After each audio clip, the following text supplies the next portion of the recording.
अस्सलामुअलैकुम everyone, welcome back to glam by Mahi. आज मैंने क्रिएट की है अरबिक इंस्पायर्ड लुक।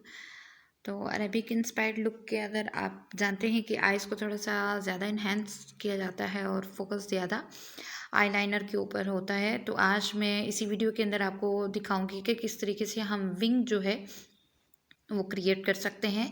जो बिगिनर्स हैं उनके लिए वीडियो बहुत हेल्पफुल होने वाली है। इसी के अंदर मैं आपको बताऊंगी कि कट क्रीज किस तरीके से करना है, और फिर ये लाइनर जो लेडीज़ जो हैं वो लगाना चाहती हैं कि हम रिक्वेस्ट आई थी कि इसका भी हमें मेथड बता दीजिए, तो आज मैं शेयर करूंगी। CTM हमने कर लेना है।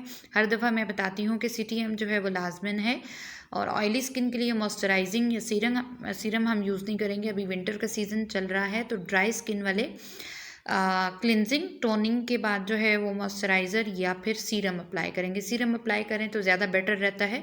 उसके बाद मैं क्रीमी बेस के साथ जो है कंसीलिंग कर रही हूँ आईलिड एरिया को, और उसके बाद आईब्रो को अपर साइड से भी लाइट शेड के साथ मैं कंसील करूँगी। लाइट शेड अप्लाई करने का मकसद ये होता है कि हमारा जो मेकअप होता है आइज़ का वो पिगमेंटेड नज़र आता है। और उसके बाद चूँकि फॉरहेड के ऊपर हम लगाते हैं हाइलाइटर, तो वहाँ पे जहाँ जहाँ हाइलाइटर हमने अप्लाई करना है तो वहाँ पे भी हम कंसीलर अप्लाई कर लेते हैं, यू नो दैट। तो उससे भी उसकी पिगमेंटेशन में इजाफा हो जाता है। तो बाकी आपको स्टेप बाय स्टेप जो है वो समझ लग जाएगी कि किस तरीके से क्या चीज़ की गई है। किस रोज़ का पैलेट मैं यहाँ पे यूज़ कर रही हूँ टोटली। और जो कट क्रीज है उसके बहुत ध्यान से देखिएगा कि किस तरीके से फुल कट क्रीज मैंने किया है। और आई लाइनर का विंग क्रिएट करने के लिए भी मैंने डॉट्स के साथ आपको समझाने की कोशिश की है। डिटेल वाइज वीडियो है, ज़रूर चेक कीजिएगा, और वीडियो पसंद आए तो लाइक ज़रूर कीजिएगा।